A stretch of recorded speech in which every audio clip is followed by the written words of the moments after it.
En primer lugar, podemos vencer la carne llevando una vida constante llena del Espíritu Santo. Leemos en Efesios 5:18, no se emborrachen con vino, que lleva al desenfreno. Al contrario, sean llenos del Espíritu. Solo la llenura del Espíritu Santo puede controlarnos. La segunda forma de vencer a la carne es que debemos dar muerte a las obras de la carne. En Romanos 8:13 Pablo escribe, porque si ustedes viven conforme a ella, morirán. Pero si por medio del Espíritu dan muerte a los malos hábitos del cuerpo, vivirán. En tercer lugar, cortar todo alimento carnal. En Romanos 13:14 Pablo escribe, más bien revístanse ustedes del Señor Jesucristo y no se preocupen por satisfacer los deseos de la naturaleza pecaminosa. La vida centrada en Cristo, llena del poder del Espíritu Santo y con el objeto de hacer morir las obras de la carne, nos lleva a la victoria. Y en cuarto lugar, hacemos morir las obras de la carne con la práctica de la oración. En Mateo 26:41, el Señor Jesús nos advierte, estén alertas y oren para que no caigan en tentación. El espíritu está dispuesto, pero el cuerpo es débil. Entonces decimos que el enemigo interior con el cual luchamos, ese enemigo que cada uno de nosotros llevamos dentro de cada uno de nosotros, nuestra vieja naturaleza, es la carne. El segundo enemigo que hemos mencionado es el mundo. ¿Qué es el mundo? Es la suma de todas las influencias que emanan de los seres humanos y de las cosas que están a su alrededor y que atraen al hombre para alejarlo de Dios. La Biblia nos enseña que el mundo está en guerra con la mente espiritual del cristiano. Su cabeza nunca se eleva para buscar a Dios. Su mirada se dirige al hombre, nunca a Dios.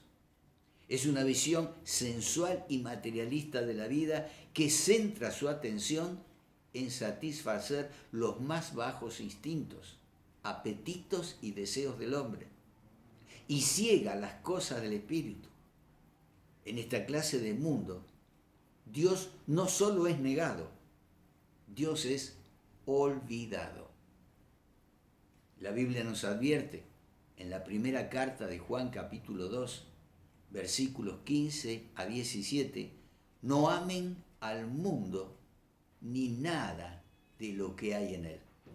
Si alguien ama al mundo, no tiene el amor del Padre, porque nada de lo que hay en el mundo, los malos deseos del cuerpo, la codicia de los ojos y la arrogancia de la vida, provienen del Padre, sino del mundo. El mundo se acaba con sus malos deseos, pero el que hace la voluntad de Dios permanece para siempre. Aunque Dios ama al mundo, todos conocemos de memoria Juan 3:16, de tal manera amó Dios al mundo. Lo que no debemos amar es lo que el mundo incita en contra de Dios. Y de nuevo, Santiago nos dice en el capítulo 4, versículo 4, oh generación adúltera, ¿no saben que la amistad con el mundo es enemistad con Dios? Si alguien quiere ser amigo del mundo, se vuelve enemigo de Dios. Es por esta razón que los cristianos nos encontramos en conflicto diario con el mundo que nos rodea y en el mundo en el cual vivimos. Me explico, no es rechazar a los amigos, sino que sus ideas no influyan en nosotros. Ahora bien, sabemos que el segundo enemigo que tenemos es el mundo. ¿Cómo podemos vencer al mundo? En primer lugar, lo vencemos teniendo una firme personalidad para no seguir a la mayoría, para no seguir la corriente de este mundo. Y en Éxodo 23, 2, encuentro un pasaje que nos aconseja cuando nos dice: no imites la maldad de las mayorías. No te dejes llevar por la mayoría en un proceso legal. No perviertas la justicia tomando partido con la mayoría. Nos está diciendo aquí que la corriente natural es seguir a las mayorías. Sin embargo, acá se nos dice claramente que no debemos imitar la maldad de las mayorías. En segundo lugar, podemos vencer al mundo no amoldándonos a la mentalidad de este mundo. Y al respecto, Pablo, ahora en Romanos capítulo 12, versículo 2, dice: no se amolden al mundo actual, sino sean transformados mediante la renovación de su mente. Así podrán comprobar cuál es la voluntad de Dios, buena, agradable y perfecta. Tener de hecho un encuentro diario con Dios es indispensable. En la primera carta de Juan, capítulo 5, versículo 4, se nos exhorta: porque todo el que ha nacido de Dios vence al mundo. Y esta es la victoria que vence al mundo, nuestra fe. Por eso, cuando tenemos un encuentro diario con Dios, cuando vivimos dentro de su voluntad, nuestra fe se fortalece, crece. Y este pasaje de la primera carta de Juan, capítulo 5, versículo 4, nos dice que la fe vence al mundo. Por eso es que debemos conocer cada día más de Cristo, más a Cristo. En segundo lugar, consideremos totalmente muertos para el pecado y viceversa. En tercer lugar, el consejo que nos da el escritor de Hebreos allí en el capítulo 10, versículo 25, es que no dejemos de congregarnos, como acostumbran a hacerlo algunos, sino animémonos unos a otros, y con mayor razón ahora que vemos que aquel día se acerca. Así que, sintetizando, el primer enemigo interior que tenemos es nuestra carne, nuestra naturaleza pecaminosa con la cual debemos luchar hasta que el Señor venga o nos llame a su presencia. El segundo enemigo que tenemos, y que no es interior, sino que es exterior, pero en el cual vivimos, es el mundo. Y el tercer enemigo que nos menciona el pasaje que leímos al comienzo de esta reflexión es el diablo. ¿Quién es el diablo? Y muchas veces hay confusión de quién es el diablo. Dios no creó al diablo. Dios creó a un ángel querubín que con su libre albedrío se rebeló y fue expulsado del cielo con la tercera parte de los ángeles rebeldes que él lideraba.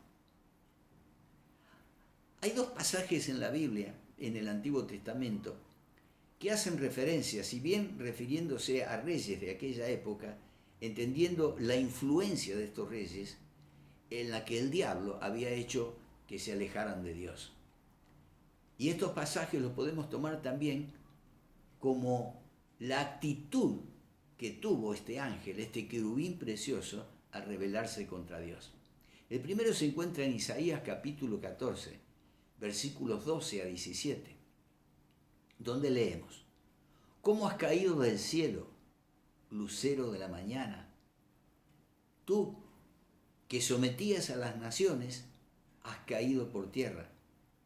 Decías en tu corazón: subiré hasta los cielos, levantaré mi trono por encima de las estrellas de Dios, gobernaré desde el extremo norte en el monte de la reunión, subiré a la cresta de las más altas nubes, seré semejante al Altísimo, pero has sido arrojado al sepulcro, a lo más profundo de la fosa.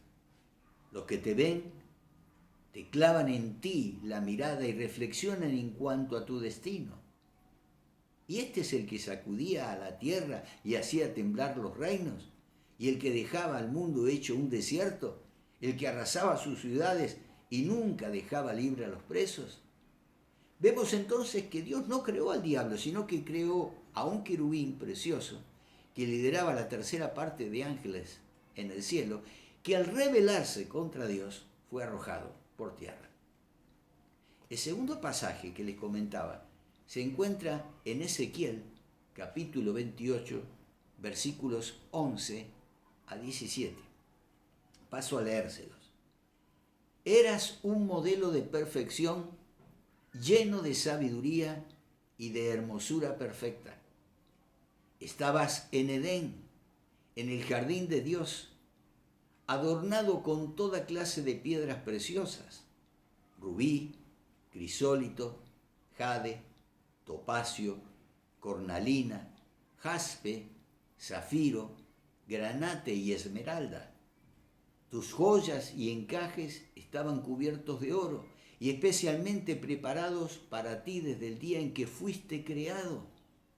Fuiste elegido querubín protector, porque yo así lo dispuse. Estabas en el santo monte de Dios y caminabas sobre piedras de fuego. Desde el día en que fuiste creado, tu conducta fue irreprochable hasta que la maldad halló cabida en ti. Por la abundancia de tu comercio, te llenaste de violencia y pecaste. Por eso te expulsé del monte de Dios como a un objeto profano. A ti, querubín protector, te borré de entre las piedras de fuego. A causa de tu hermosura, te llenaste de orgullo. A causa de tu esplendor, corrompiste tu sabiduría. Por eso te arrojé por tierra y delante de los reyes te expuse al ridículo. Este es el tercer enemigo que nos menciona el pasaje con el que comenzamos esta reflexión. El diablo, que no fue creado por Dios como diablo, sino que se transformó en Satanás, en el príncipe de las mentiras, al haber desobedecido a Dios, al haber querido ser igual a Dios. Y el destino final de este lo encontramos en el último libro de la Biblia, Apocalipsis capítulo 12, versículos 7 a 9, donde leemos: se desató entonces una guerra en el cielo. Miguel y sus ángeles combatieron al dragón. Este y sus ángeles, a su vez, les hicieron frente, pero no pudieron vencer, y ya no hubo lugar para ellos en el cielo. Así fue expulsado el gran dragón, aquella serpiente antigua que se llama Diablo y Satanás, y que engaña al mundo entero. Junto con sus ángeles fue arrojado a la tierra. Aunque su fin será en el lago de fuego, con todos aquellos que lo obedecen, él tratará por todos los medios arrastrar incluso a muchos cristianos al infierno. Así como él trató por todos los medios de tentar a Cristo, en estos días está concentrado en nosotros, en sus seguidores. Él es el comandante en jefe de las fuerzas del mal y su principal ataque se dirige a los que están con Cristo y hacen lo correcto.